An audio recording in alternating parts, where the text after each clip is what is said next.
Welcome, everybody. My name is Brad Stafford. I am a father of 8 children. We are homeschoolers, and alongside my wife Aubrey here, we want to talk to you today about why the summer could and should change your child's future, why it's important, and ultimately the simplest reading habit that we found as parents of 8 that has really changed how our life works and how our household runs and how the homeschool works. So, Aubrey, introduce yourself, my love. Okay, my name is Aubrey Stafford. I'm the mom here and the teacher. So our oldest child is 18. So far we have 6 readers. Our 7th, our son, who is 4, is just starting now to start reading, super interested in reading. We're doing lots of like letter recognition and sounds. So he's starting out. So far we have 6 readers. And I'll tell you, all the people listening, straight up, it's actually so easy to teach your kids how to read. I remember when we started, I had no experience teaching any child to read. I got a book called The Ordinary Parent's Guide to Teaching Reading, written by the same Susan Wise Bauer. I believe her mom, actually, Jessie Wise, actually wrote that book with her. And I just went, it's like a step-by-step lesson method using phonics to teach your child to read. And like, when I say it's easy, it's really like 10 or 15 minutes a day. Yeah. It's really very easy. And it's basically, they give you the dialogue to say. And so then using that book over the years, and we've kind of like, blended other types of resources in with it, but pretty much always just stuck to that model of teaching phonics with that.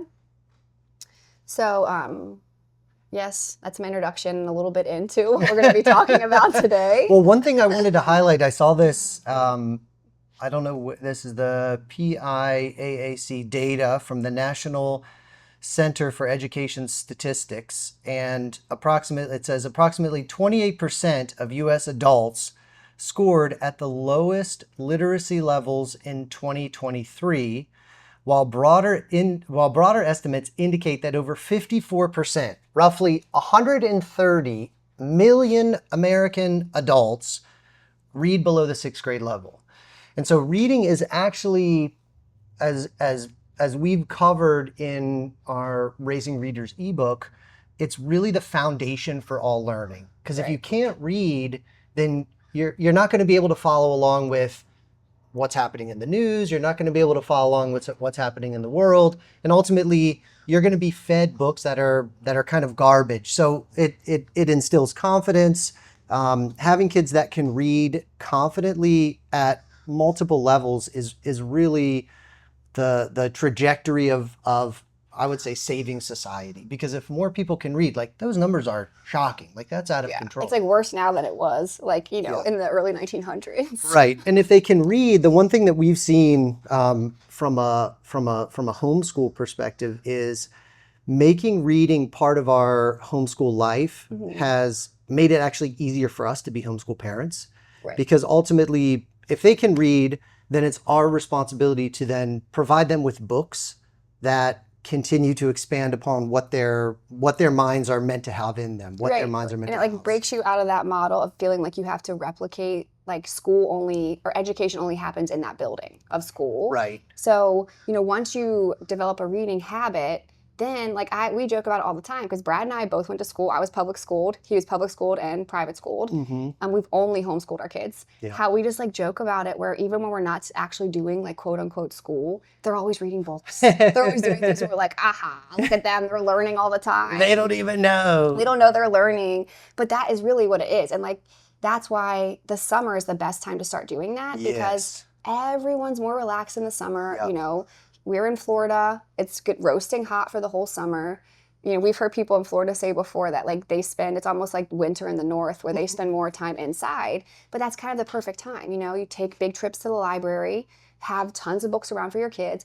And even if your kids have been in school, it's a time to you can just break them of the habits that they associate with learning, and just being like, this is just fun. These are just, you get to pick books out you enjoy reading. Yeah. And it helps like break that idea of, I only read the books that they have to tell me to read in school. Yes. Yeah, because that's how you were when you were That's how growing up. I fell in, and again, apologies to literally every teacher. I read the Cliff's Notes. I don't think I read a full book until I was in my mid 20s, late 20s. Yeah. Pretty much Yeah, mid. I was a pretty much like TV consumer. Yeah. But I think what's really cool about the time that we live in now is, number one, there's so many resources available to help people teach their kids how to read. But ultimately, from where we sit, the number one thing when people say, well, how do you start homeschooling? The summer is the best time, because ultimately you have to reset everything they know about learning, because the homeschool is a completely different product than what public school and even private school Yeah. really is. And being able to say, okay, we're going to change up the way that we do things. Summer is already going to be different. We're going to make purposeful, we're going to pick fights about tablets. We're going to pick fights about TV. We're going to pick fights about video games. And the summer is a perfect time to make that transition into, instead of literally any other like demon device, we're going to pivot you to books. And even if it's audiobooks to start, Yeah, because that audiobooks was are that's great. yeah, like that's ultimately, and if you look back on the things that we did early, it was reading out loud. So even now we're doing a ton of reading out loud. So if you have really, I mean, we still read to our 18-year-old Yeah. and 16-year-old and 14-year-old in the evening. Granted, their books are a little bit different, different. than the younger Yeah. kids. But developing those reading habits and saying, okay, mom and dad are going to sit down, and this is our purposeful time to actually sit and read. Because if you can read out loud to your kids, then it actually makes them want to read and them more open to learning how to read. Because sometimes books, like, they're easier to get into when someone else is reading them to you. Right. You know, we've had that happen with our kids. Like, I've definitely read Charles Dickens out loud to them before they were ready to sit down with Charles Dickens. And you really get into the story so much more if someone's reading it out loud to you. And you have to practice reading out loud to your kids. But I think with the summer too, the other thing is, you know, I remember being in school, and the summer is so different because you don't have to wake up at a certain time. Right. You know, if your parents are home with you, then you kind of wake up when you want to, you know, you go out and eat breakfast when you want to. And I think it's a good time to start saying, okay, guys, we're not going to have, you know, any plans this whole morning. Yeah. And it helps you to let your child start like getting used to having that free time to read. Because I think if you think about a lot of kids, when you're super busy during the school year, you know, and they have lots of activities, typically you don't have as many activities in the summer. Yeah. You know, so you have more of that time. Okay, it's breakfast. And one of the things that we've done, and I kind of like would say, is this actually a good idea or not? But our kids always read books while they eat breakfast. Yeah. And that means that our books have oatmeal, yogurt, like stains, jam all over them. Especially our kids love to look at, to read Tintin books. And all of our Tintins are covered. But that is the habit of it. So every single one of them, so even the one that can't, you know, who can't read yet, the 4-year-old, he still gets his breakfast and he gets a book. Yeah. And so it's developing these habits Right. so that even the 18-year-old, when he eats his breakfast, he gets a book and he sits down and he reads a book. Yeah. So those are those kind of things where it seems almost like insurmountable when you think about it. And especially if you're starting from zero and you're like, okay, great. Like, these people have this habit of reading all the time, but it really is easy to start little by little. And the summer's the best part. The summer is the best time, because if your plan is to homeschool anyway, you want to essentially flush everything that the normal school system has instilled in them, so you can basically start your own new habits. The summer is a good break, even if you just don't do anything. Right, or even like you go to the pool. Like, so say like when we didn't have a pool and we lived in Maryland, we would go to my aunt's pool, and the kids would get so tired. And then you bring them home and everyone's kind of more tired because they've been out in the sun all day. Yeah. You know, they've been just like swimming in the pool for hours. Yeah. You come home and you're like, okay, great. Instead of turning on the TV or letting you watch a movie or getting a tablet, these are your books. Yeah. And we're going to just start reading books. And I think, you know, a hard part is for the parents to start modeling that too. I was just about to say, because that was for sure the hardest thing for me, is to say, the kids are looking at me, what I'm doing. Even now, I mean, I work digitally, so I'm on my phone a lot. But even now, it is a twinge of check myself. Mm-hmm. And it's changed certainly over the years. It's Yeah. gotten significantly better where Now you smug read. That's No, what our kids say, that he it's smug reads like in the afternoon on the weekends. He comes outside and like sits there and like holds his book up rather pompously, they say, and just like reads. Oh, I'm sorry if I'm reading the Count of Monte Cristo. Where the kids will Don't just, judge they me just over like here. will lie on the couch or on the floor or anywhere with their books, and often leave their books everywhere. That's been another big thing, is that Yeah. they have the books around so much that we've had lots of books that have been rained on. Yeah. And so I would also say, when you do start buying books, definitely don't go for the nicest copies you could buy first. We've bought so many books on thrift books, Yeah. and I don't regret that, because you can't be too precious with them, because they will just read them. You know, your goal is for them to read them until they're falling apart. Like, that's your goal. And the really crazy thing is that the kids will keep returning to their books over and over again. So it's not like, okay, they read this book once. Our kids will read the same books over and over. They're almost like security blankets, or you know, like comfort blankets. They know the stories. Like know the story, they'll go Abram, back. for example, is whenever he sees Count of Monte Cristo, Right. he just picks up And reads starts it. wherever. Or The Hobbit, Yeah. or any of these other books. So how, I guess a question is, building your library is a big one to say, okay, Right. depending on the age of kids, how do you choose the right books? So you've got essentially age appropriated selections. So you're like, okay, my kid is 0 to 4. They're not yet reading. What are the types of books that they're looking for Yeah. in different age chunks So I would theirs? say, like, in the beginning, I think the board books are nice because they're going to rip your paper books. Yes. But when you're reading to your young children, you do really want to expose them to full sentences. Mm-hmm. You want to use complex sentences, compound sentences. The more your child hears English spoken well, Right. the earlier they will talk. Like, we've seen this in all of our kids. When you're surrounded by people talking, you just try to talk earlier, because their little brains are like full Yeah. of words. And some of our favorite things too, there's a book called Honey Bear. No, yeah, that's a good one. Dixie something, is there Dixie? I'll look it up. Jenna. That book is, for me, it's the most fun. It's basically a poem. And I saw it recommended by Tom Wolfe, Okay. who wrote like I Am Charlotte Simmons and Bonfire of the Vanities, and a lot of the book about Micah likes about the fighter pilots. The Right Stuff. The Right Stuff, so good. And so I saw that was the first book that his mother read to him, and he said, not the first book his mother read, but like the first book that he heard, and he was like, I want to be a writer. Mm-hmm. Because the cadence of the poem it just feels like you're there. It's such interesting. Mm-hmm. So reading poems like that. The other thing that we've done, and especially with when the kids are younger, is having high-level audiobooks while they're playing Legos, or while they're building Magna-Tiles, or while they're fighting Playmobil guys, or while they're doing car stuff. So making and it's important to have good audiobooks. It's important not to just put that's why it matters. Diary of the Wimpy Kid, or those sort of like you can't like those, twaddle. Like twaddle is the word to that's like use. The Charlotte Mason word. Yes. Twaddle. And yeah, so we have a lot of book recommendations. Yeah. Actually, inside of our roadmap course, inside of our membership, actually, our daughter Eliza has helped us put together. She loves putting together book recommendations. She's very opinionated about her book recommendations too.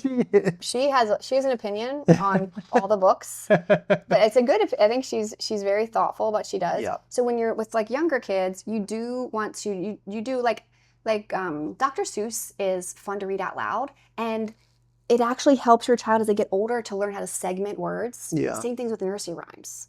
So all those like Peter Piper picked a peck of pickled peppers helps you when you're trying to sound out for spelling or for syllables. Yeah. And we've done a lot of those. And then I think for the younger kids that are starting to read, that is kind of a hard one when they're reading on their own.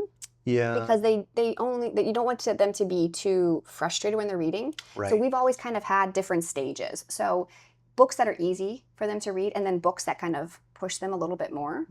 But it is hard to find really high level literature now. So Beatrix Potter books, that's another one. I think if you expose your child to those young, then they will just become accustomed to that type of language and vocabulary and sentence structure. So that's Yeah. one of our big recommendations. I tell people all the time, start actually with those. And it's also important that the parents read those out loud. Right. Because those stories are great stories. They've got they're funny little stories. They have the alliteration. Mm-hmm. And if a parent reads that out loud, I can't tell you how many times over the years we've had to read the same books literally a trillion times to every kid. Yeah. And that's how you learn. That's how you learn. Right. And that's okay. And that's Yeah. that's part of it is we've always And they're new. What's so cool with the kid is that they still like laugh every time at the same parts. Like Yes. it's like it's almost like it's new every time. Yeah. And I think there's like a G.K. Chesterton quote about that or something where it's like adults we've kind of grown out of that where children can still be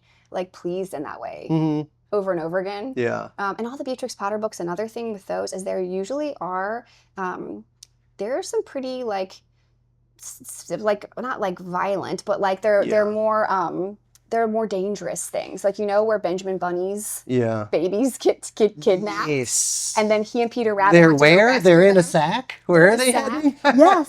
And they're going to be cooked. And so and those things are so good for your children to listen to while they're young, because then they can deal with those things happening while you're reading out loud to them, so they can imagine. Yeah, because that's another thing that we've people have asked us. At what point do you introduce X or Y types of books? Like, for example, our kids, the older kids, and I guess Evie started to read she read The Hobbit yet? We read them all out loud. Oh yeah, we've read those out loud. We stopped at the second Lord of the Rings because Isaac was getting kind of freaked out. He's only 4. He's 4. Yeah. But when do you put those types of more, let's say, adult books in the kids' hands? I would say you have to see that their reading comprehension is pretty good. Yeah. That also that you're able to understand that, and they're able to understand what that book is teaching, sort of underneath of the story itself. Like understanding what's the depth behind the story to a certain extent. I think it just depends too, like on your child. Mm-hmm. Some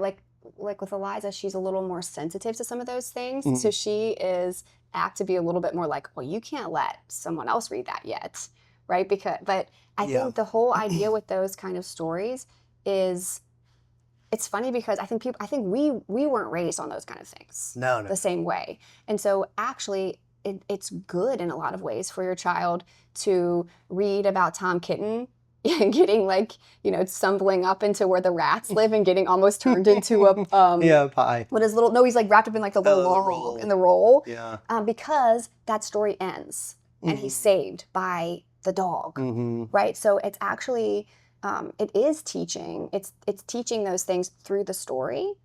And I think it's up to the parent. Most children, I think, we have a friend in Cape Town, and I would say her daughter at the beginning was very sensitive to certain things and would be like, she would just leave the room. Like if it was too much for her, she would just get up and leave. So if your kid's doing that, you're like, okay, she's I've not gone ready too for far. this. You're not ready. She's not ready for The this. battle yet. scene of Helm's Deep is too much for But this also, small We person. talked a lot about it's so different when you're watching something. When you're reading something, it's your imagination that's creating those images, not someone else's. And that's why we've been super particular about what our kids are allowed to watch, Right? Because that's someone else's imagination that you're putting in their mind. That's a big difference. And that's a huge point also about reading out loud is if you're a parent reading these stories, these higher level stories, these more graphic like Grimm's fairy tales, those sort of things out loud, you are a safe place for the kid, and they're in a safe place of able to imagine and scene. And then discussion. Right. What about what's going to happen there? What happened to the eyes? What happened to the story? Like the stories have an end. And I think, obviously it's up to the parents. Yeah. But all of those things are working to. One of the things that I've been so surprised over the years is that you just see that reading aloud contributes so much to their writing skills. Okay. Yeah. Because your brain is just so amazing that it actually just mimics those patterns.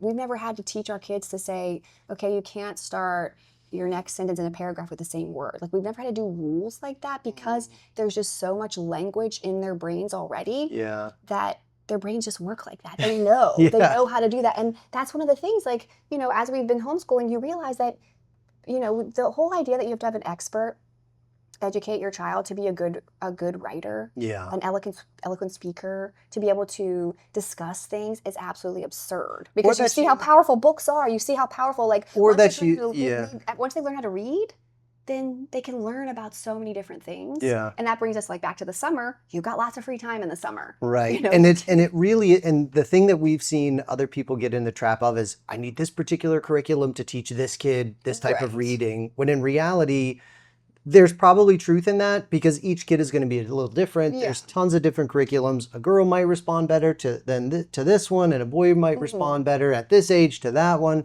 But ultimately, the whole foundation rests on parents reading out loud and kids being able to confidently read. Yeah. So if they can do that, even if they're just at a young age, even if they're older and they don't have that reading habit, making audiobooks, finding good audiobooks. If they're boys, like there's so many great Adventure books. Adventure books, because essentially, and this is a thing with we've talked to people, they say, well, my kids on tablets a lot. It's like, okay, well, you got to give them something of a more, let's say, substantial, exchange, a good substantial sandwich for the slop that they're consuming now. And a lot of times they are kind of addicted to those things. But so it's going to take a little more effort for an older kid to become a reader and an audiobook listener than a younger. But it's not impossible. You just have to understand, you need to put like high level stories in front of kids. And that's like, for me, it wasn't until I started actually reading, and I started with Vince Flynn, the Vince Flynn novels. Mitch Rapp. Oh my gosh. He was basically me. Mitch Rapp was basically me. We live kind of in the same area. But it wasn't until then that I was taken in with stories. And that was, oh, this is something deeper. And then to see how that applies to so many different other philosophy, or it's hard for people sometimes. They're like, oh, they want their kid to start reading, and so they give them stories. And I feel like that's a hard one. I don't always know the answer to that one, because with some kids, maybe they give them stories that aren't actually great stories or very high level literature, just because they want them to start liking to read. Right. And that's why we were talking about this like a while ago about like the Grimm's fairy tales, because they're actually shocking. Yes. And I think in some ways, modern children who have been reared on tablets and phones, they need a story that's like shocking. Like, whoa, like this is not something they would get in an elementary school classroom. Like they would not read. Like the bad brother cut off the sister's betrothed's head, and then it ended up in a rose pot. Like a normal kid's gonna be like, what's going on? But I think that's important, because it shows sort of like the value of reading, and it shows there's a lot more than really what I feel like has been pushed out into the culture, which is just vanilla slop. It's just not very deep. It's very boring. It's kitschy. It's just not very good. So, look at Eliza will tell you, she goes to the library and goes, crap. It's hard to find good things at the library if you, if you have a certain standard. But you can do it. You have to do a lot of research. So you have to find authors. Like she's read all the Zane Grey books, like literally everyone in the library. And Eliza's 16, for the record. Yeah, but let the record know. Yeah, she does a lot of research on her own, and also she. It's been cool to see that with her, because she understands the value of that level of literature, and that helps her choose books for the younger kids, because she'll read something and she'll be like, this is terrible. Like, and also police the books of the younger kids. Yes. But she'll say, this is not actually going to help you. And I think that is another thing where first developing the habit, and that's really what you can focus on in the summer. This summer. So like in the commit. Course, in the course that I do, where you talk about like, what's your priority? Your priority for this summer is just to get them in the habit. And I think saying, okay, what books are really going to make my children like to read? Right. And do what you can. Like there's tons of nonfiction books at the library, even books on cars. Like our oldest son, he's had that one like anthology or encyclopedia of all the motorcycles. Oh my gosh. That thing has been read, like he has read that. Our 4 boys have read that thing to the smithereens. Cover's gone. So it doesn't have to be a novel every time. It's just like being in the habit of reading. So airplanes, with that one fire truck book that I hated reading. Yeah. so much that Yeah. actually one of the pages is ripped now. Yeah. But books like that Yeah. will just get them in the habit of reading. Mm-hmm. And then the habit it just grows little by little by little by little. Mm-hmm. That is that the habit grows. In the summer, you just have more time. I think a lot of parents that we've seen, you just get stuck in that trap of having a lot of things to Yeah. do, and then it feels like adding something else is just too much. You're like, Yeah. I just can't even think about trying to make my kid a quote unquote reader right now. Right. But I think the summer is that time because people aren't playing as many sports. Mm-hmm. I think people do like summer camps or things like that Yeah. sometimes, but you just have more free time. Yep. And making that your priority and just saying, okay, this summer we're going to really focus on that. Choose a day every week to go to the library. Yep. Every 2 weeks, Yep. something like that. Look on thrift books. Look at our reading guides, like our Yep. reading selections. Yep. There's tons of resources to Yeah. really start doing it. And then also just try to find some books for yourself to model that. And maybe just Yes. get into a habit of saying, after dinner, every night, we're going to read for 30 minutes. Yeah.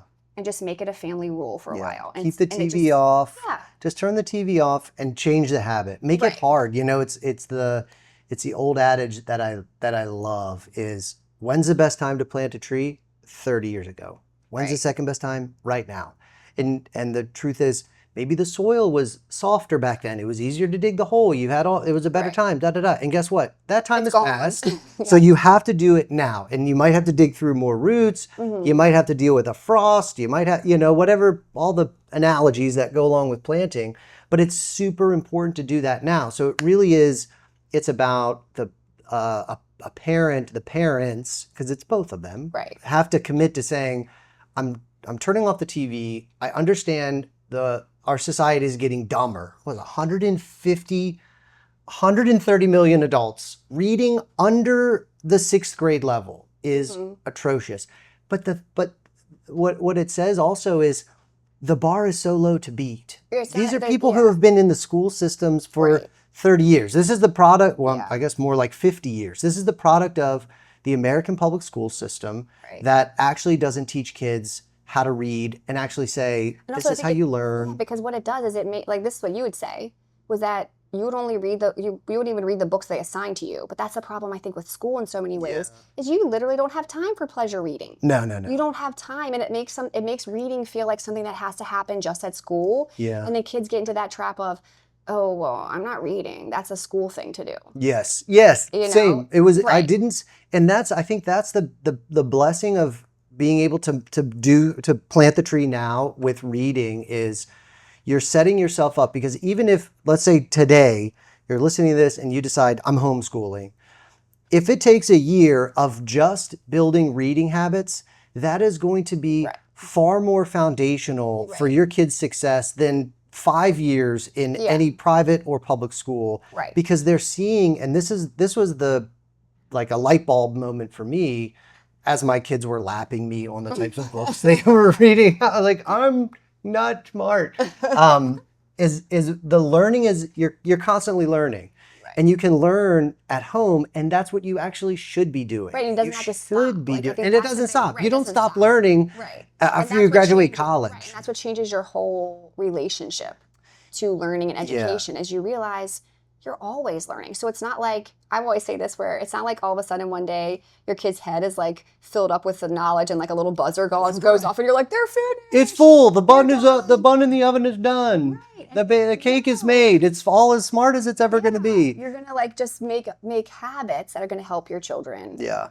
forever. And also, I think the other thing, and you mentioned it earlier with the motorcycle book, Yeah. the Airplanes. airplane and, books. fire trucks. It's what are they interested in? Right. Because that was like for me, if I'm interested in something, I'm going to read deeply about that. Mhm. And if I'm forced to do something in school where someone's like, go do this, well, naturally I'm going to say no. Right. That's just my natural. Somebody tells me to do something, I'm going to immediately look at the opposite and do the opposite. Mhm. And that's my sin nature. However, it's very true with kids. If you're forcing them, you have to read this, you Right. have to do this, they're going to reject it. Especially in the beginning. Oh, for Yeah, like, sure. especially in the beginning when they're just getting used to reading. Yeah. That's gonna you do need to play to their Wake them strengths. into Play it. to their strengths and Yeah. like, don't give them something that's too difficult right away. Right, right. Build up to it. But I think once they get the habit, that's it. It's like you develop a habit just like anything else, whether it's working out Yeah, or doing whatever. You just develop a habit right. and it becomes part of your day. And Yeah. that other thing I remember I told you a couple weeks ago, I was listening to this thing where the person was talking about how we don't have really any really good like anchors to our day in the modern world now, and how coffee has kind of become that for a lot of people, like a ritual. Yeah, okay. Of like having coffee. Yeah. But that's the thing, you can make those rituals with your family. Yeah. And those are the things your kids are going to remember when they get older. Yeah, I think that's always been a big motivation for me as a mom, is wanting them to remember, like, what do I want my kids to actually remember when they think of their childhood? How awesome to say, okay, I remember that, we would just sit outside by the pool in the summer and read books. Yeah. Like yesterday, I came outside and three of our kids were in the pool with their books on the side of the pool, just reading. Yeah. And did those books get wet? Yes, one of those books is still drying out. I think it was something about Abraham Lincoln. But Yeah. those are the kind of habits you want them to remember, and that's what they will. So like developing habits, that's what they're going to remember when they reflect on their childhood when they're older. Yeah, because those habits that you develop young, like my habit when I was young was television. Right. So I just watched TV. So that was a habit I just carried in, and it held me, looking back now, it held me back. And saying, well, what if I would have developed the habits that our kids have now, where when they grow up, when they move out of the house, when they're married, they're going to... We wouldn't be so passionate about it probably if we hadn't grown up watching way too much TV. Yes, that's probably true. I think that was, But their understanding of, I can learn things through books is going to be forever ingrained in them. Right. They're not going to say, gosh, I'm done with these interesting books. I'm going to start watching television again. Tell me what to think. And there's just so many books. There's just so many books out there. I think there really are just so many books for all different types of people. Yeah. And so when you're starting out with your children, you want to expose them, like we're saying, to like high level language, because that's going to help form their communication skills. That's going to help form their writing skills. And you want to expose them to good stories. Because the stories help them deal with the world. Reading out loud. Reading out loud. So really it's progress over perfection. You're developing the habit. Right. It's going to be hard. Right. It's going to be hard in the beginning to change the habits that are already ingrained. Concessions with the type of books you're getting. You're not going to give them garbage, but you're not going to expect them to start, reading like Lord of the Rings right away. You're going to start with some... Because it really, the big thing is, and this goes back to the habit, is the consistency matters more than like the volume of what we're reading together. Right, so like it's 20 minutes a day yes. is better than trying to be like, okay, we're going to start this new life and we're going to read all day, like all the time. Right. Like 20 minutes a day. Right. And you just build on that. Yeah. And the other thing that it really does is, I mean, I remember when I first started to read, I mean, I always read out loud when, kids are in the bathroom or, having 8 kids, I got an opportunity to do that role a lot. But it wasn't until, probably when, I forget what age the girls were with John, maybe when Isaac was born, that I really... John, was it The Trumpet of the Swan? Yes. Was one of your first read aloud books? Yes. That I started to read myself as like understanding the role that I'm in now. Right. And say, as opposed to being like, okay, this is my duty. Now it's like, this is a habit. This is a pleasure. This is something that's... You got into the books. You got into the stories. And I've learned myself too. That was the other really neat thing is it's changed my view on reading. I want to read banned books. I want to read crazy books. I want to read historical books. I want to read, books that are talking about stuff now. That's the thing that really changed in me. So it took me a long time, but it started with me reading to the kids, and that's ultimately... Like as a parent, you've got to break your habits yourself in order to help your kids break their habits. It takes a little bit of time to get the taste for it if you're used to... Right. And I started reading aloud. I liked to read aloud. Yeah. And it's funny that I started reading aloud to our oldest when it was just like he and I home alone. Yes. I remember I came home from work and I said, the first thing I said was, why is the TV off? Right. Oh, I just got into this weird thing where I'm like, I am not going to sit home with my baby and just have the TV on. Turn the TV I just turned on. it off. And I'm kind of like a weird, like, I'm not all or Extremist. nothing You're an extremist kind of person. extremist. So I was like, I'm not You're going an to sit here with my new extremist. baby with the TV on. I can't do it. So I started reading out loud to him a lot, and it passed the time, you know, so then I could read too. And that, you know, he would play on the floor and I would read out loud to him. And then that's when I really started learning a lot about homeschooling.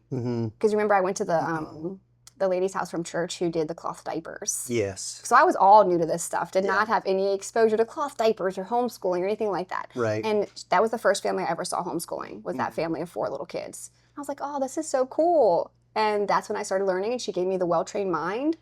And I just started reading books about that. And then so by the time he was old enough to go to school, I was like, I'm going to teach him to read myself. And just did that. But for me, that was such a treasure, like a plus, like this, like one of the best parts of my day. Like reading out and it loud was to them. and it was a real.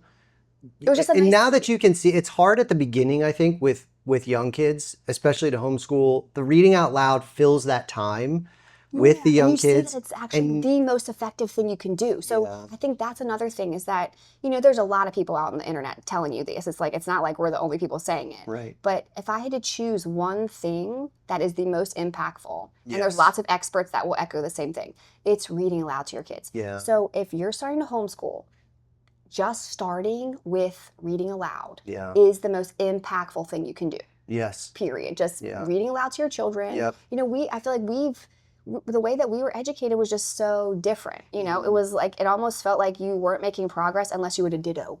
Like you would have like a ditto about everything. You're like, okay, you read that book, but did you fill out the ditto? Is it in a folder? Right. So that's actually not real education. No. So just sitting with, I mean, it took me a long time to kind of, to break myself of that idea that I had to check all those boxes all the time and like show something for the day almost. Yeah. Right? Like I didn't have a to-do. Your sticker chart wasn't on the wall. Exactly. But really, that is it. The reading, and again, as a young mom with little kids, it actually can act as such a structuring part of your day. Yeah. Right? Because you can read out loud for a little bit while they play in the morning. You can go outside and play. You know, when the baby naps, you can do some work with the older kids. Then you can read out loud again. Right. Then you can, you know, let them play some more. Then you read a little bit before bed. So it's not like you have to sit down and read for half an hour. Yeah. Even if you read for 10 minutes, 3 different times a day. Yeah.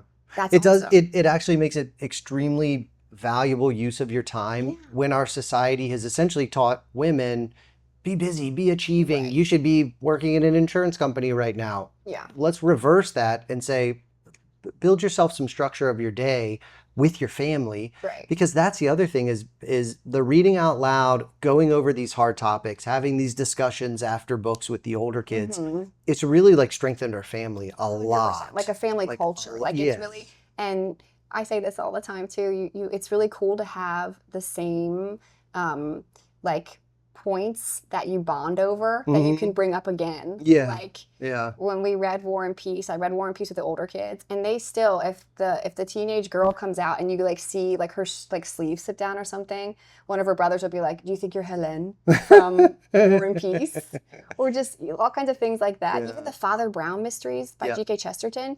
I'm still like think about someone's nose pressing on the glass. If anyone's read that story before, it is such a vivid thing. And it's a mystery, and it's like, it's really cool to have like a shared. So instead of your kids being on phones and they have their own like weird algorithm, like what everyone's algorithm is trained, and that's the thing that I want to stick on that, because especially now everyone's algorithm. I've explained it to my dad. I said, if you and I signed up for Instagram or Facebook with the exact same things, we have the exact same list of friends. We have the exact same interests. Our profiles are almost exactly alike. As soon as we start scrolling, the algorithm is gonna change what's fed to us. So what that does is really separates, because even when we were growing up, there was still, everyone watched one particular show. Same, like cultural points. Yes, there were still that cultural points of like connection, even within a family watching a TV show. Wasn't the best. Sports kind of does that, not really anymore with the gambling that's going on Yeah, and you all don't that have your, like stuff. your one team anymore. Whatever. Yeah, like, oh, I'm trading players, and now it's like high school kids are getting traded. It's like, I don't even, that's crazy. I Yeah. hate it. But with books and reading out loud, that becomes a family structure. So you're basically like fighting back against the machine by reading books together. You're Right. not these individuals. Someone's got an algorithm over here that's showing them Pokemon cards, and someone's got an algorithm over here showing them makeup shows, and Right. someo's showing police videos, and Like this. you're consuming the same Yes, you're cultural consuming the content same together. cultural Yeah. content. You're putting in that time together. Right. And it's just really, it really is like our number one thing is like really encouraging people to read with their kids, read out And it loud to brings their your family, kids. like you not only are you together in the same room, but you're again, like we said, you're sharing the same stories, Yeah. you're together. It really does just change so much of the way that your family, and I think for a lot of people, if I think about, most families, especially when you're around our age, we didn't grow up like that. We No. didn't grow up doing those things together. Yeah. Like if we were, not to like rag on our parents or anything, but like if we were together, like people were watching TV, Yeah. you didn't really sit around without the TV on chatting that Yeah. often. But I would say like even now with me with the older kids, sometimes we just end up chatting a Mhm. lot when we would like typically be reading, or we start reading for a few minutes and then one of them will start being like, oh my gosh, that makes me think about this, and they'll talk about something else and then we'll start talking about something else. Yeah. So it really does, it just lends itself to create a family culture where you actually are together. And even as they get older and start to consume the world, Mm-hmm. there's still that reference point of come back to mom and dad and talk about it. Right. Yeah. And you're also still helping them to Discern through yes, to the crazy. what's their framework that they're viewing all these things Mhm. through. And we could probably like spend hours and hours talking about all the different stories Yeah. that help you really be able to analyze the Yeah. world better. Yeah. But for people that are just starting out, the summer is the best time to do that because you Yes, just have please. like less stress, less constraints on your time. Yeah. People are just, they're home more, or even maybe like going on vacations. Yeah. Vacations, or like maybe you have a week, that'd be actually such a good idea. Like you have a Yeah. week-long vacation Do a reset. and you just get a bunch of books from the library, Yeah. take them in the car with you, Yeah. and you just start saying, okay, this week at the beach, we're just going to read books. Yeah. And it Maybe becomes make like it a that. competition if you start. Like there's all these different tricks Yeah. that you can use to basically break those old habits and start to establish new ones. It's not going to happen overnight. Right. You're going to have to commit to it. The value is worth the effort. And don't give up. Don't give up. If you have Don't like a give up. day where you cave and you like let the kids spend more time on a tablet or something. Yeah, don't kill I'm a yourself. cold turkey type person. I just feel like sometimes the best thing to do is just go full cold turkey, but not everyone's like that. Yeah. So if you have a day where you're like they end up doing that more, maybe it's really rainy, I don't know, maybe something happens and that you don't have a big reading day. Just the next day start. You take the wins and you don't let the losses break. That's it. You just keep going. And we've It's not got all or nothing. Yeah, it's not. And there's so many resources available. Obviously, anyone can homeschool.com. Right. We have the roadmap video course on our Where I give resources page. I have a big long talk about Yeah. reading out loud. It's a huge one. Right. We also have coaching available. So if you want to book a time with one of our coaches, one of our essentially vetted veteran homeschool moms or dads who've been there and done that. Right. They've And can help you gone deal through with all it. those little Because problems, each person is, our situation is different than our neighbor's situation. Is Right. different from someone in California and whatever. Everyone is a little different. Sometimes you just need to talk to someone who's been through it. And there aren't. accountability. I Yeah. think that's a big one too. Yeah. Like if you have someone that you have to say, okay, yeah, yesterday I did this. We spent 20 Right. minutes reading. Right. And giving yourself a reasonable thing to accomplish for that day. Yeah. Sort of like a walking habit. Yes. You don't just say, I'm going to go walk for 30 minutes straight. Like you can say, I'm going to take a 10-minute walk. Right. And then do it again later. Right. Same thing You with build reading. on what you build on. Just start off with like, and I will say too, I meant to say this earlier, picture books. Mm-hmm. Even an older kid, like even the 14-year-old, if I'm reading a picture book to one of the little kids, he ends up just moseying his way over. That kid will read any book that's around. He will. He really will. I mean, if we just leave anything around, they will. Yeah. But the picture books are so good because they really, you're using the other senses. You're looking at beautiful illustrations. So even for older kids, that's okay. That all counts as reading. Yeah. There are so many really great picture book selections. Yeah. It all counts. They don't have to read like a quote unquote chapter book. Yep. But it's just because they're like 6th grade or something. No, there's no It's just the reading forced habit, right? like thing that you've got to, there's nothing that they have to Because accomplish. we thought about this before, like if we were talking about you when you were a kid. Yeah. That's why we thought the Hans Christian Andersens were the best idea. Yes. Because if you're thinking about a boy who's not a reader and who thinks it's kind of stupid and he's not used to it, just reading those Grimm's fairy tales, the Hans Christian Andersen ones, they're going to surprise him. Yeah. He's not going to be, these are definitely not the kind of things you're going to read at school. No. Like the Real Little Mermaid. Nah. Like instead of the little, when she makes the deal with Ursula and the little ball comes out representing her voice, remember that? It's like, it's kind of like, oh, and it comes out. Yeah. In the real story, I did not watch Little Mermaid. I'm sure you did. In the real story, it's her tongue gets cut out, and then when she becomes a human, every time she walks, it feels like she's walking on glass. Talk about consequences. That's the consequence. Those are some That's real the consequences. Little Mermaid, and she dies at the end. Well- Sorry, spoiler alert. I was gonna read it. I was gonna read it. You know that story. Well, thank you, my wife. Yeah, you're I welcome. guess we'll go make dinner now. Yes. You'll make I think dinner. I need to go wake up the baby. Indeed. She doesn't sleep too late. So this is Brad and Aubrey from Anyone Can Homeschool. Check out anyonecanhomeschool.com. Chat with one of our coaches. Check out The course. our courses, and Book lists. we also have the membership that includes book lists, and we're going to be doing videos like this all the time, Right. interviews, everything else. So have a great rest of your day and start reading. Thank you.